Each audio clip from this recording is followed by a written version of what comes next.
praise goes up, your rain comes down. Oh, our praise goes up, your rain comes down. Our praise goes up, your rain comes down. 자, 하나님 말씀은 고린도후서 6장 1절과 출애굽기 23장 16절 말씀 두 개 보입니다. 먼저 고린도후서 6장 1절로 10절 말씀 교독합니다. 우리가 하나님과 함께 일하는 자로서 너희를 권하노니 하나님의 은혜를 헛되이 받지 말라.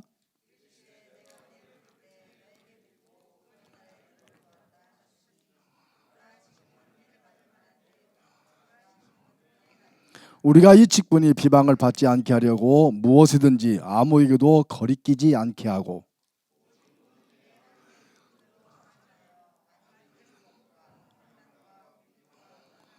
매맞음과 갇힘과 난동과 수고로움과 자지 못함과 먹지 못함 가운데서도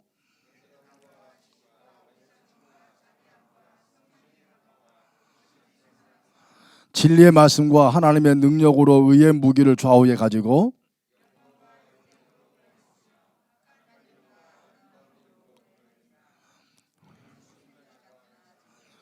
무명한 자 같으나 유명한 자요 죽은 자 같으나 보라 우리가 살아있고 징계를 받는 자 같으나 죽음을 당하지 아니하고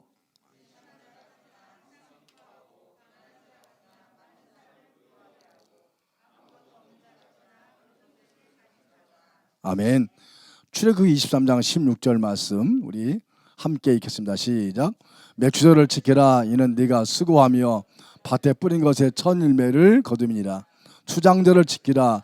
이는 내가 수고하며 이룬 것을 연말에 밭에서부터 거두어 저장함이라. 아멘.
우리가 신앙생활하면서 종종 사용되는 말 가운데 의미가 없는, 의미를 담지 않고 있는 말이지만 굉장히 중요한 그런 말 종종 합니다. 기도합시다 하는 말. 뭐 기도가 얼마나 좋아요. 그러나 기도합시다. 또 뭐가 있죠? 다 주님의 뜻입니다. 그죠? 또 하나 은혜입니다. 이 교회 쓰는 말 가운데 우리가 다 의미가 있지만 좀 생각해 보면 단순히 표어나 다짐이 아니라 고백한 그대로 거기에 우리가 주어지는 또한 담겨져 있는 의미가 얼마나 귀한가 한번 생각해 봅니다. 바울 사도께서 제일 즐겨 다는 단어가 뭐냐면 은혜라는 말입니다. 은혜. 로마서에서 이 은혜라는 단어가 한 20번 나오는데요. 고린도 전후에서만 223번 나옵니다. 비교가 안 되죠. 다른 서신서에서도 48번. 그러니까 고린도 전후서에서만 223번 나오니까 고린도 교회가 바울이 특별히 강조하고 싶은 게 뭐냐면 은혜라는 말입니다. 우리가 은혜 받은 자 아니겠느냐. 우리가 그 하나님의 은혜를 잊지 말자. 뭔가 하나님의 은혜라는 것을 그들에게 굉장히 인사이트를 주고 싶었던 것이 바로 이 단어입니다. 은혜, 카리스라는 말. 이 말은 기쁨이라는 카라라는 말과 같은 동의어입니다. 이 카라, 기쁨이라는 단어가 은혜라는 말에서 나온 용어입니다. 또 감사, 유카리스테오라는 말도 카리스, 은혜라는 말에서 파생된 단어입니다. 그러니까 우리가 은혜를 받았다라는 말 속에는 기쁨과 감사도 거기에 포함된다라는 겁니다. 실제 우리가 은혜로 여기지 않는데 감사 고백이 나올까요? 은혜로 받아들이지 않는데 여러분 기뻐할 수 있겠습니까? 아닙니다. 근데 사람들은 여러분 은혜를 받음에도 불구하고 그것을 은혜로 여기지 못하는 우리의 식상함이 참 많아요. 지난주 금요일날 철야예배 때 우리 장 목사님이 설교 가운데에서 어느 심리학자가 사람들이 받는 것에 대해서 얼마나 익숙한가 하는 걸 설교할 때 그렇게 얘기했어요. 한 심리학자가 동네에 각 집집마다 매주 월요일날 10,000원씩 나눠줬대요. 네, 10,000원 너무나 적고 그게 예화니까 제가 10만 원을 올릴게요. 10만 원 다 나눠줬어요. 월요일날. 그러니까 이거 무슨 논리냐고. 요즘에 우리나라 이 코로나 때문에 이번에 5차 재난 극복을 위한 그 지원이 있다고 그러네요. 국회에서 통과됐다고 그래요. 우리는 한 번도 못 받았잖아요. 작년에 받으셨어요? 못 받았죠? 이번에 33조래요. 많은 돈이에요. 우리도 받으면 좋겠다. 우리 한국의 예배드리는 성도들 좋겠다. 그런데 10만 원 나눠주니까 굉장히 좋아하더라고요. 또 그 다음 주에도 10만 원. 땡큐. 또 10만 원. 가만히 보니까 받을 때마다 이 사람 처음에 가졌던 감동이 점점 약해지는 거예요. 나중에는 좀 시간을 예를 들어서 좀 정확한 시간대 주다가 좀 늦으니까 왜 안 오지? 하고 좀 서운한 눈치로 그러다가 일정한 기간 동안에 지나서 안 줬답니다. 막 화를 내더래요. 왜 안 주냐고. 아니 맡겼어요? 누구 돈이야? 여러분 은혜란 뭘까요? 은혜란 받을 자격이 없는데도 불구하고 엄청난 공짜로 주는 선물입니다. 받은 은혜가 없는데도 불구하고 값없이 주시는 선물. 바울은 에베소 교회에 보낸 편지 가운데에 우리가 잘 아는 구절이죠. 2장 8절을 보니까 너희는 시작 너희는 그 은혜에 의하여 믿음으로 말미암아 구원을 받았으니 이것이 너희가 난 것이 아니요 누구라? 하나님의 선물이라. 우리가 구원을 받기 위하여 공로도 없고 무슨 아무런 대가 지불이 없잖아요. 거저 받았다. 하나님의 선물이라. 전혀 받을 자격이 없는데도 불구하고 일방적으로 베풀어 주시는 호의. 예수의 모친 마리아는 그 시대에 아주 비천한 계급이었고 비천한 여인이었습니다. 천사 가브리엘이 이 마리아에게 수태고지를 할 때 처음으로 하는 멘트가 뭐냐면 은혜 받을 자여 평안할지어다. 은혜 받을 자요. 하나님의 전적인 은혜. 그 은혜를 받았을 때 받는 사람의 태도 반응이 뭐겠습니까? 그저 받아들이는 것입니다. 이게 뭘까요? 우리는 이것을 전문 용어로 신앙, 믿음 그렇게 말합니다. 오늘은 맥주 감사주일입니다. 하나님 모세율법 가운데에서 앞으로 너희는 내 백성이 될 텐데 너희 내 백성은 앞으로 모든 일용할 양식과 때를 따라 내가 너희에게 공급할 거야. 지금이 농사철이 아니라고 해서 불안해하지 마. 너희가 먹는 것 가지고만 제한하지 마. 먹고 사는 문제만 아니라 네가 살아가는 모든 삶의 원천적인 것을 내가 다 공급할 거야. 가을에 씨앗을 뿌리고 봄에 거두어서 수장하는 그 절기를 꼭 지키라. 물론 이스라엘 백성들은 유목민입니다. 그들이 어떠한 농사를 짓든 어떠한 직업이든 상관없이 하나님께서 우리에게 긍휼로 주시는 이른 비와 늦은 비로 먹이시고 입히시고 보호하시고 책임지시고 그 은혜를 잊지 않도록 하는 것이 뭘까요? 맥주 감사 절기입니다. 여러분 농사 안 짓잖아요. 보리 농사 안 하잖아요.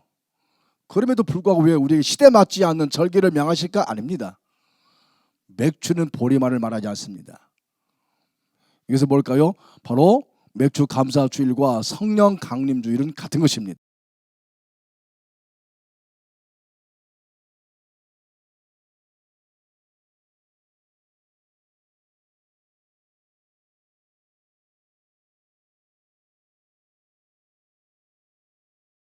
은혜 주시고 일터 주시고. 다른 데는 모르겠습니다. 광주에 살고 있는 우리가 작년 이맘때쯤 전 세계 코로나가 확산되고 특히 작년에도 광주가 얼마나 심했습니까? 여러분 가운데 그랬죠. 진짜 나가서 한국에 살 걸. 솔직히 그랬어요. 한국이 아니고 필리핀에 선교사님 전화가 와서 후배가 선배님 어떻게 꼭 중교 오래 있어가지고 그 전에 사스 겪고 먹었고 왜 선배님은 꼭 그런데 오래 계세요? 그러는 거야. 좋겠다. 필리핀 아무것도 없고. 그런데 지금 필리핀 난립니다. 태국도 마찬가지. 말레이시아도. 오히려 지금 우리가 광저우가 안전하며 안정되고 한 달 전에 제가 그랬죠. 광저우 정부가 코로나를 분명히 잡으리라. 물론 우리가 많은 희생을 대가를 지불하고 잡혔지만 어쨌든 하나님이 우리에게 주시는 그 은혜의 솟아는 비단 보리 열매만은 아니다 하는 것입니다. 주 50년경 3년 동안 예배소에 머물면서 전도했던 바울 사도에게 있어서 2차 전도 여행은 그의 사역의 절정기를 이루었습니다. 그는 아덴에서 에베소로 옮겨왔고 이곳에 도착했을 때에 바울은 두렵고 떨렸습니다. 왜 그럴까요?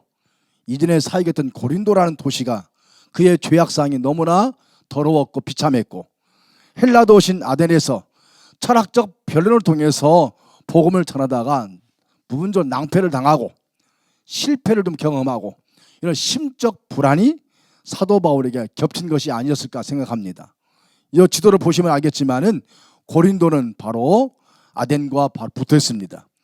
지중해를 건너서 동편쪽 바로 에베소가 있습니다. 그러므로 에베소와 고린도는 사실은 바닷길이지만은 그 당시 문화와 또 지리적으로 매우 연관이 있었습니다. 특히 고린도라는 도시는 이방인의 대부분이었습니다. 일부 부유층도 있었지만 대부분 서민들이었어요. 고린도는 역사적으로 철학적 사고와 사변적 가치관을 가지고 있기 때문에 굉장히 사람들이 대하기가 굉장히 어려웠어요. 철학적 사고, 사변적인 이론, 이념적 논리력이 굉장히 뛰어났습니다. 지리적으로 반도국가요, 도시국가요 하다 보니까 굉장히 사람들이 분파가 심하고 우리나라 반도국가잖아요. 사람들의 기질 때문에 고린도 교회 구성원들이 너무나 힘들었어요. 이 교회를 세웠던 초대 목회자 바울 목회하면서 얼마나 심적으로 힘들었을까 괴롭혔습니다. 바울의 고린도 전도가 어느 정도 정착을 이루자 그의 전도 성공을 시기한 유대인들이 총독 갈리오에게 소송을 계기로 해서 바울은 더 이상 고린도에 머물 수가 없어서 배 타고 바로 예배소로 옮기게 되었습니다. 물론 이 교회도 그가 떠나기 전에 아볼로라는 사람을 거기에 목회자로 보냈죠. 에베소에서 3년 동안 머물며 두란노 서원에서 복음을 가르치고 제자 삼는데 고린도 교회 대표자 몇 명이 온 거예요. 예배소로. 목사님, 우리 교회가 너무나 어려워요. 너무나 힘들어졌어요. 너무나 분쟁도 심하고. 이 교회 좀 어떻게 좀 해주세요. 고린도 전서를 썼던 바울 사도에게 그들이 가져갔던 고린도 교회 내부의 여러 가지 문제를 돌이켜보니 오늘날 한국 교회만이 이 땅에는 모든 교회들이 안고 있는 동일한 주제들이었다. 돈 문제, 성적인 문제, 이단 문제, 은사 문제, 교회 내 서로 소속 문제, 분열 문제. 이런 고린도 교회를 어떻게 할까? 고린도 교회에게 바울 사도가 이 교회 해결을 위해서 방문하기도 하고 또 편지도 보내기도 하고, 어쨌든 이 고린도 교회는 너무나 문제가 많은 교회에서 탈도 많고 말도 많고 누구도 이 교회 목회를 하기가 쉬울까? 오죽했으면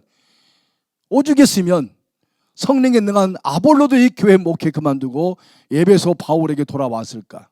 누가 가겠을까? 누가 이 교회를 목회할 수 있을까? 참 힘겨운 일입니다.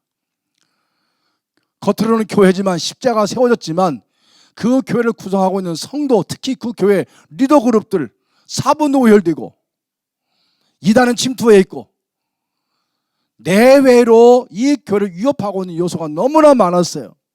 결국 문제는 뭐냐? 사람이었습니다. 사람. 그 교회를 구성하고 있는 사람들.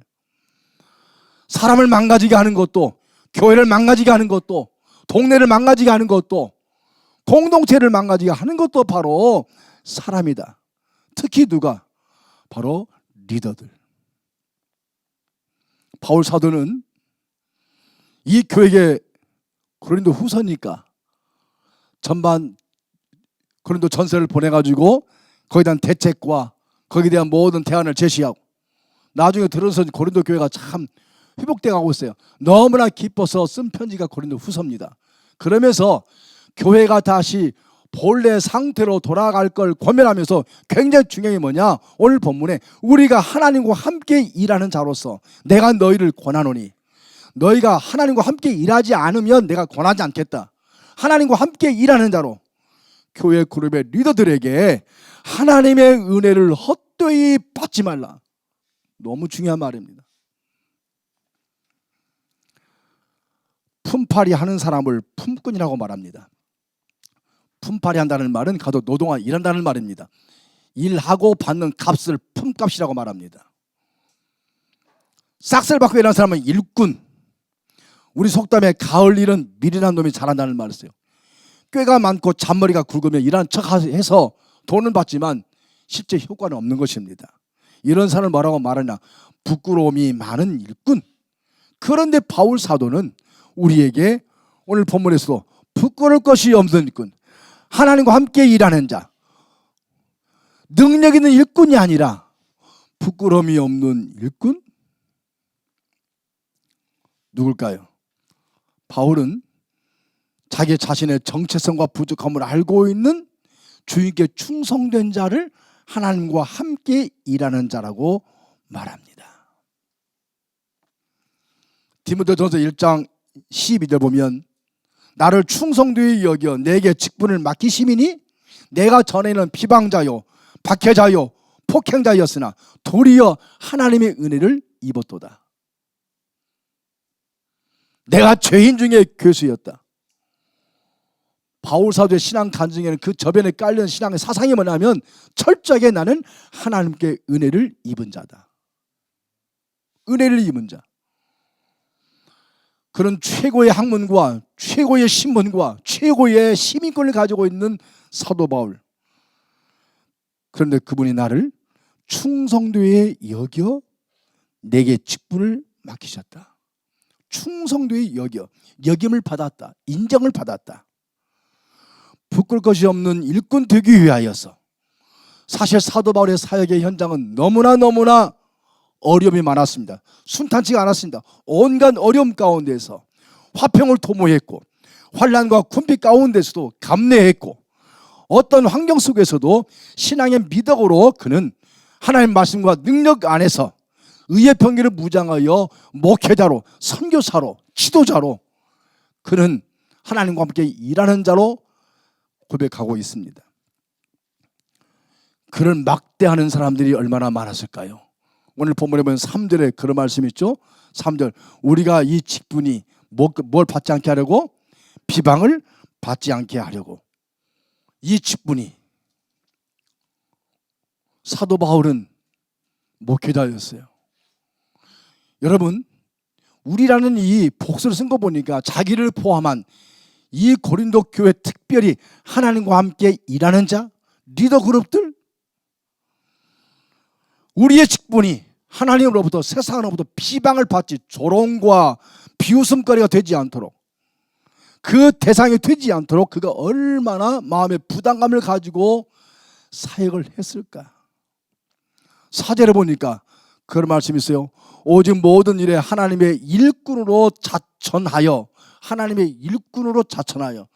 우리 한국 교회는 일꾼이라는 말 안 쓰거든요, 한국에서는. 근데 북한의 김정은이는요, 일꾼들 찾습니다. 지금도 일꾼들. 순수한 우리말이거든요. 하나님의 일꾼을 자천하여. 고린도 교회는 거짓 교사들이 가짜 추천서를 가지고 정통성 신분을 위장하고 현혹했거든요. 근데 바울은 철저하게 그런 위장 트랙을 쓰지 않고 오히려 자기는 무엇으로? 하나님의 일꾼으로 스스로 나를 증명하고자 하는, 그래서 자천, 내가 나를 증명한다는 거예요. 얼마나 어려운 일입니까?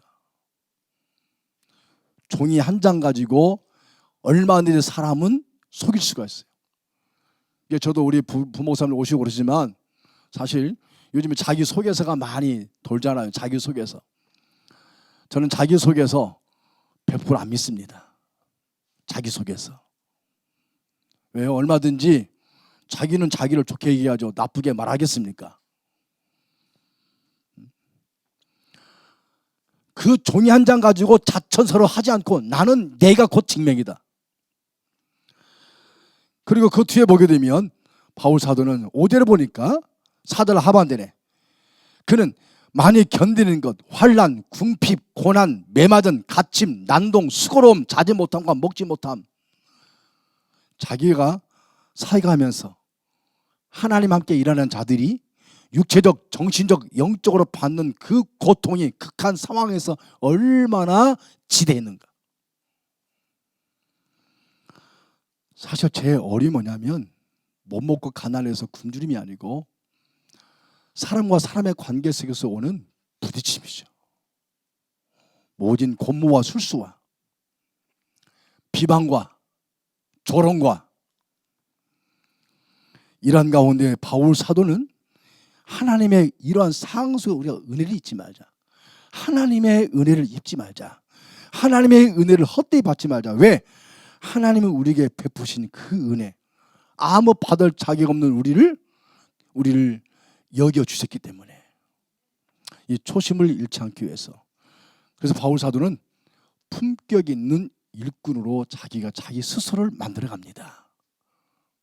그러면 품격이 뭘까요? 격이 있는 그의 품성이 뭘까요? 여러분 거기 보면 6절부터 8절까지입니다. 한번 성경 보고 읽어볼까요? 시작.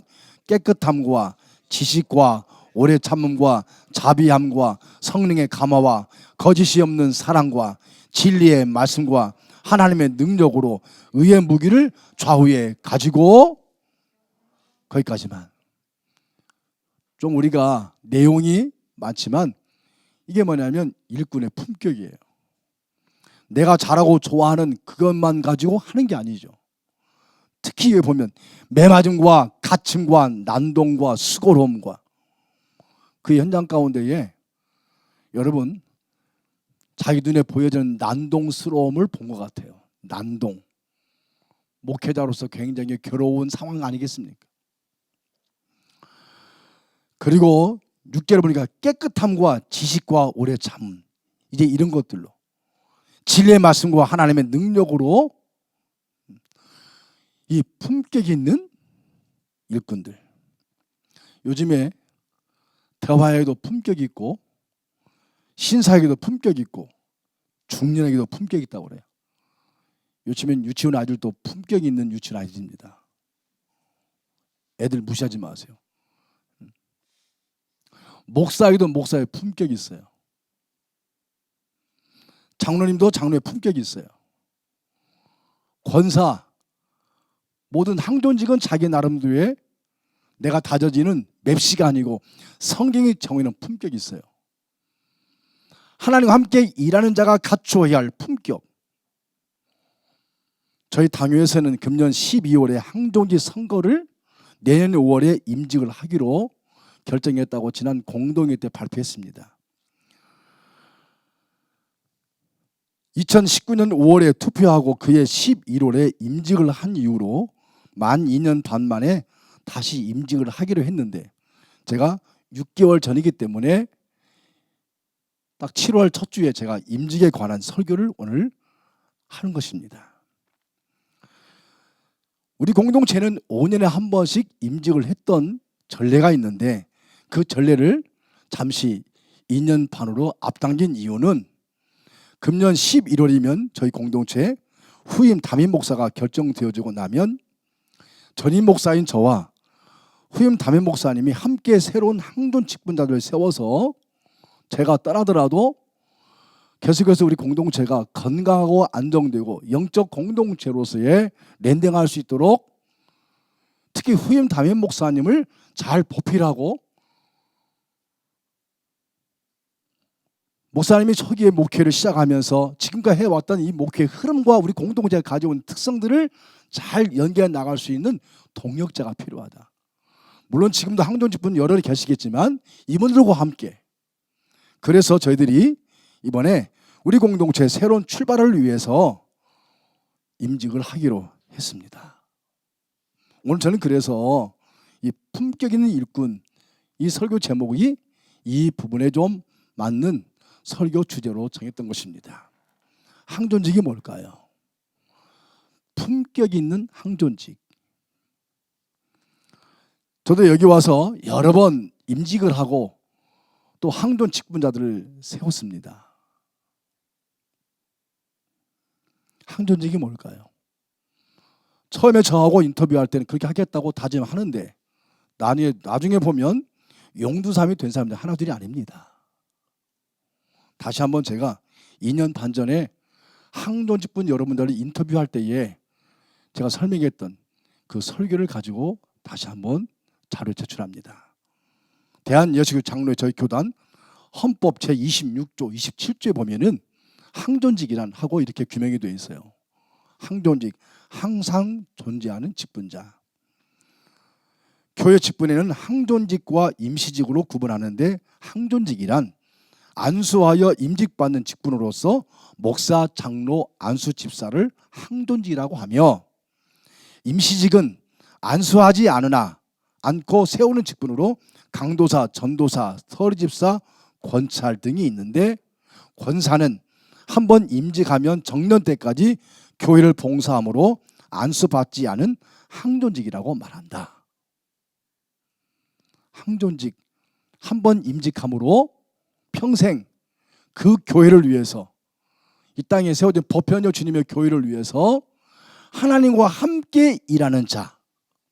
오늘 본문에 그러면 항존직은 결코 사회에서 말하는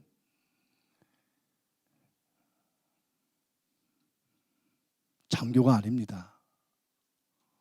항존직은 본문 바울사 분명히 말씀했어요. 뭐냐? 하나님의 일꾼으로 자천하여. 그럼 항존직은 여러분 일꾼이에요, 일꾼. 하나님과 함께 일하는 자입니다.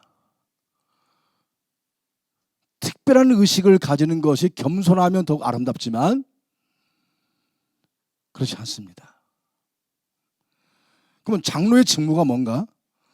저희 교단의 46제에 보면 장로의 직무는 6가지를 말합니다. 시작.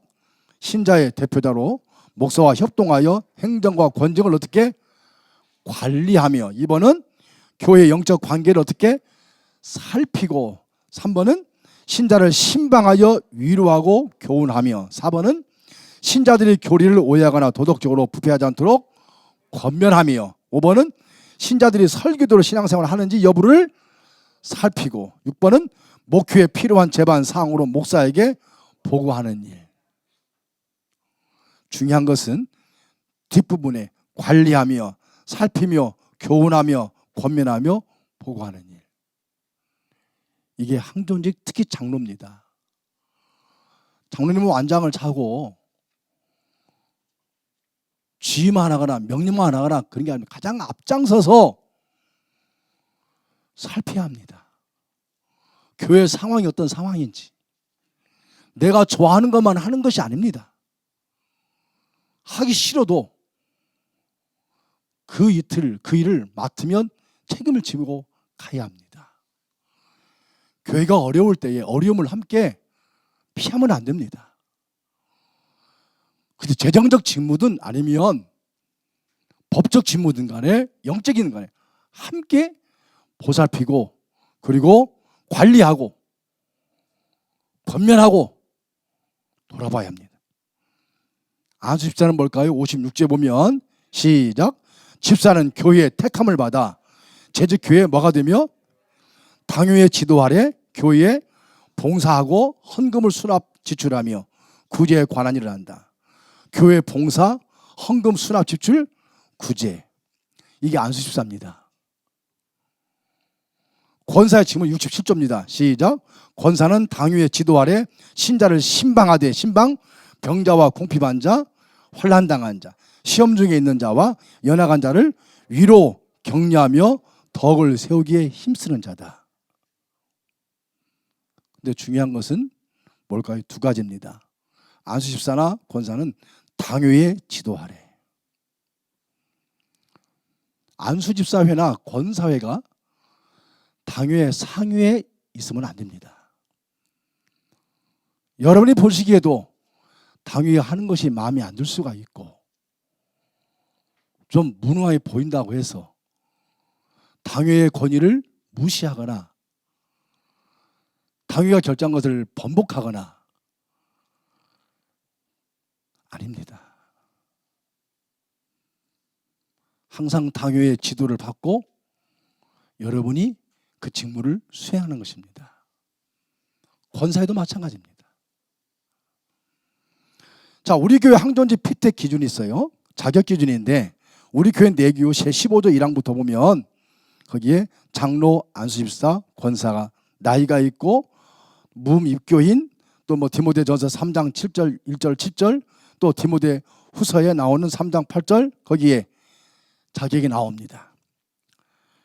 그리고 4번에 보면 우리 교회 전입했던 장로, 권사, 안수집사에 대해서, 안수집사는 타교회 전입한 안수집사는 본교회 등록한 지 권사나 만 2년 경과 후에, 그래서 2년 경과 후에 자기가 임직을 받았던 교회 그 증명을 떼서 우리 교회 행정실에 내게 되면 2년 후에 공동회에서 3분의 2의 투표로 저희 교회 시무 권사가 되고 시무 안수집사가 되고 시무 장로가 되는 것입니다. 이러한 세칙에 의해서 저희 교회가 이번에 준비합니다. 더 중요한 것은 5번에 보면 저기 세칙 제1장 6제에 보면 이제 앞으로 우리가 6개월 동안 장로와 안수집사와 권사를 세우는데 이 8가지의 항목 굉장히 중요합니다. 눈여겨보시길 바랍니다. 첫 번째는 예배 생활, 두 번째는 영적 생활, 기도 생활 하고 있는가, 세 번째는 헌금 생활, 가정 생활, 정상적인 부부인가, 혹시 재혼했다면 정상적으로 재혼했는가, 건덕 생활, 그분이 사회적으로부터 교회에 덕을 끼치지 못하는 그러한 마약이라든가 음주라든가 혹은 세상에 어떠한 그런 오락에 빠진 것은 없는가, 남에게 빚을 지고 혹시 채무자로서 고통받고 있는 것은 아닌가, 사회생활 마찬가지입니다. 직장과 일터에서 얼마나 존중을 받고 있는가. 섬김생활 우리 교회 여러 기관에서 어떻게 섬기고 있는가. 교회 사회 현장 속에서 어떤 사역을 하고 있는가. 8번째, 둔하게 훈련 사역가 어디까지 왔는가. 졸업을 했는가. 이런 부분. 이 8가지 항목을 전부 다 우리가 2년 동안의 자료를 체크업을 합니다. 제가 이게 임직을 하면서 의외로 본 게 뭐냐면 정말 모든 면이 괜찮은데 헌금 항목이 없는 거예요. 어떤 분은 헌금 항목이 보니까 한국 교회에 계속 하는 분이 계셨고요. 어떤 분은 무기명을 하더라고요. 이제 본인은 하나님 앞에 사람에게 헌금하는 게 아니라 하나님께 드린다고 해서 무기명하는데 제가 성경적 원리를 가르쳐 드립니다. 성경은 철저히 기명입니다. 무기명이 아닙니다. 특별한 경우를 제하고서는. 그리고 우리 공동체에 속하다면 우리 공동체의 모든 헌금에 여러분이 거기에 하셔야 됩니다. 이런 것들, 예배생활, 주일 예배, 셀 예배, 매주 나올 수 없지만 금요일 철야 예배, 혹시 새벽 예배라도 주일 예배만 나오고 있는가? 주일 예배만 나온다면 항존지 직분자 자격이 없습니다. 영적 생활, 기도 생활 하고 있는가 안 하고 있는가? 헌금도 마찬가지고 가정, 이 8가지를 전부 다 체크합니다. 그래서 저희들이 투표하게 됩니다. 성도 여러분, 앞으로 6개월 동안 눈여겨보시기 바랍니다. 아무나 세우면 안 됩니다. 특별히 누구나 될 수 있지만 아무나 아무렇게 세워도 안 됩니다. 하나님이 함께 일어난 자, 부끄러울 것이 없는 자, 어떤 누구에게도 거리끼지 않고 모든 일에 하나님의 일꾼으로 스스로 자천하여 품격을 가지고 교회 직분은 사회에서 말하는 여러분 완장이 아닙니다. 명예직도 아닙니다. 저는 지난 25년 동안 지금까지 임직을 하면서 정말 하나님의 은혜로 이루어져 왔습니다. 어떤 경우에는 이분이 되셨네? 솔직히 계셨어요. 어떤 분은 왜 이분이 안 되셨지? 지나고 보니까 목사이지만 다 하나님이 하셨더라고요.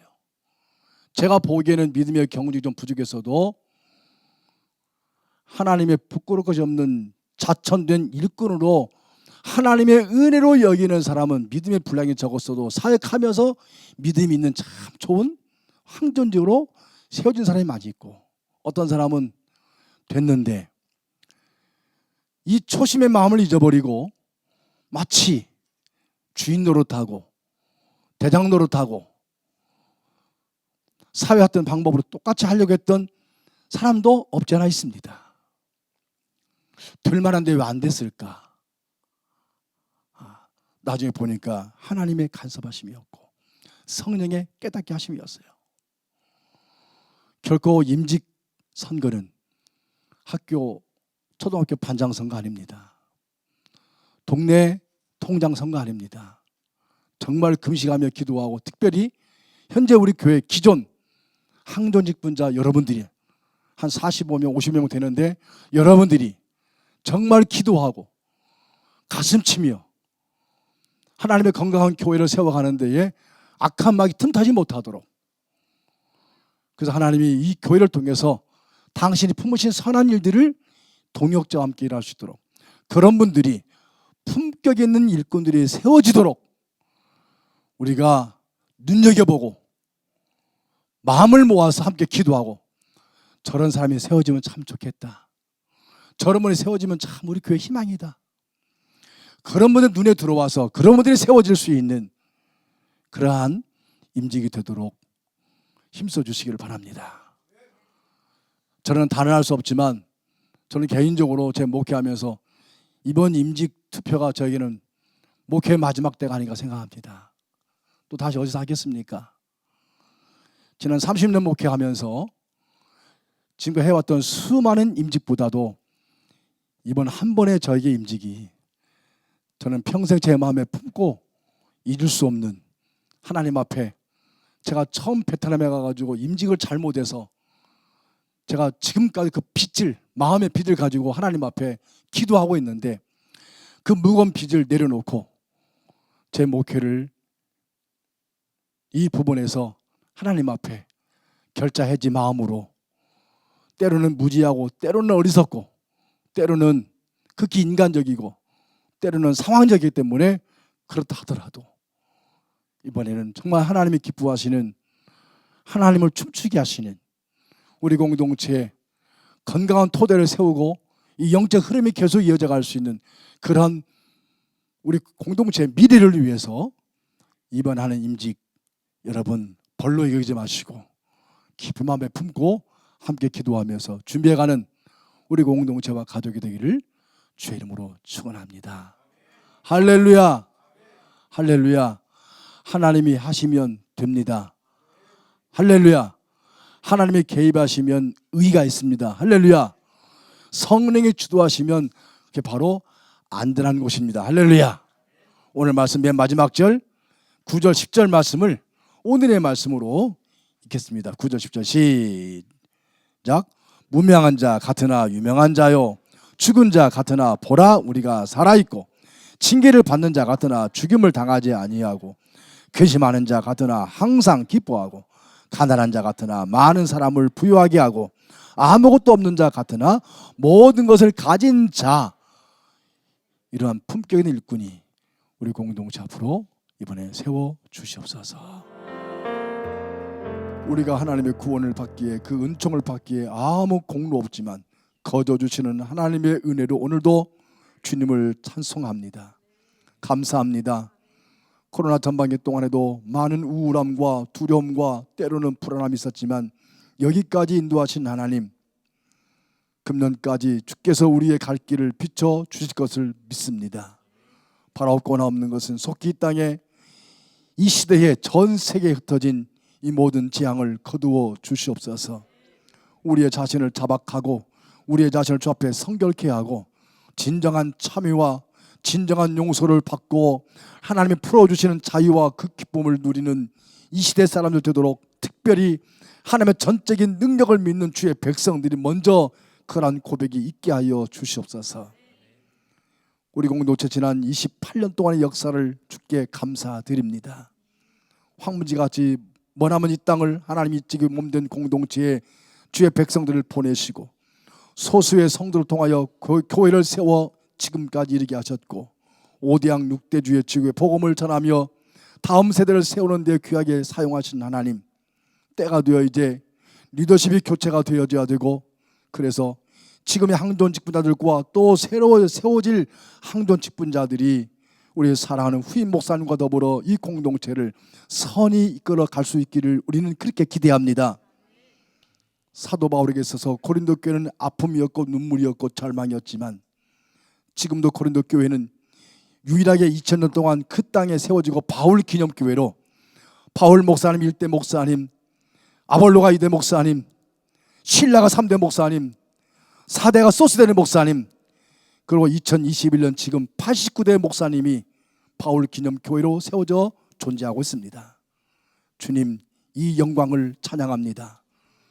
한때 흠결이 있고 한때 무너졌고 한때 싸움이 있고 한때에 꺾여졌지만 바울 목사님의 권고의 말씀을 십자가의 원리를 통해서 그 교회를 온전케 해주어서 초대교회 많은 교회가 다 지금도 벽돌로 남아있지만 고린도 교회만은 우리에게 역사적으로 증명하고 있사오니 무엇을 말하리이까.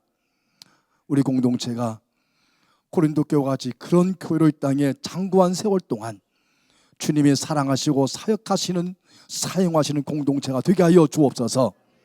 그러기 위하여 하나님과 함께 일하는 품격 있는 일꾼들로 세워지게 하여 주시고 다시 우리가 초심을 잃지 않고 회복하여 새로운 목회자님과 새로운 학년 직분자들이 기존에 세워진 선배님과 더불어서 우리 공동체를 잘 목양함 이끌어갈 수 있는 아름다운 공동체, 주님이 그토록 사랑하시고 사용하시고 기뻐하시는 공동체가 되게 하여 주시옵소서.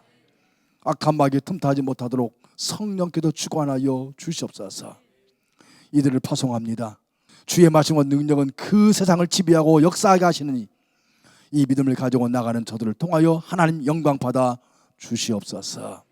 이제는 우리 주 예수 그리스도의 은혜와 하나님의 사랑하심과 성령의 역사와 인도하심이 이 말씀을 가슴 깊이 품고 돌아가는 우리 모든 성도들에게, 택함 받은 우리 항돈직 부자들에게, 우리 성도들의 가정과 일터와 직장과 자녀들 위해, 우리 공동체 머리 위에, 내 조국 대한민국 전세에 흩어진 한인 디아스포라들과 이 중국과 북한 땅에 이르기까지 이제부터 영원토록 함께 있을지어다.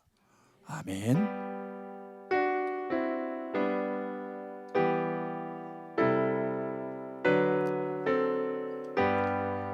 마지막 찬송 같이 합니다.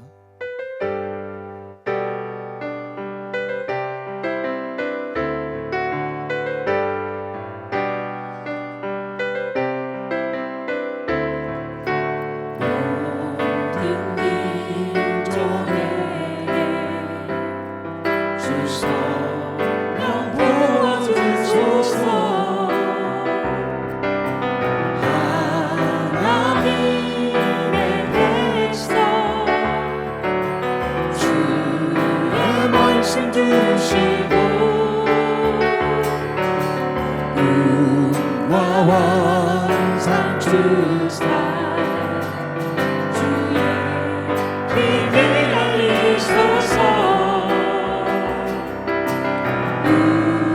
우리는 싸우니 하늘이 주의 날 선포케 하소서. 그날의 주의 영이 임하여 금붕은 이 땅 위에 일어나리라.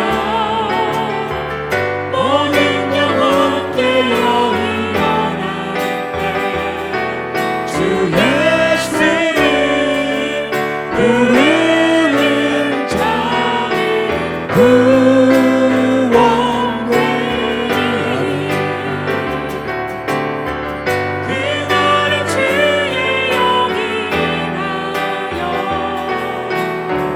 금붕은 이 땅 위에 일어나리라. 모든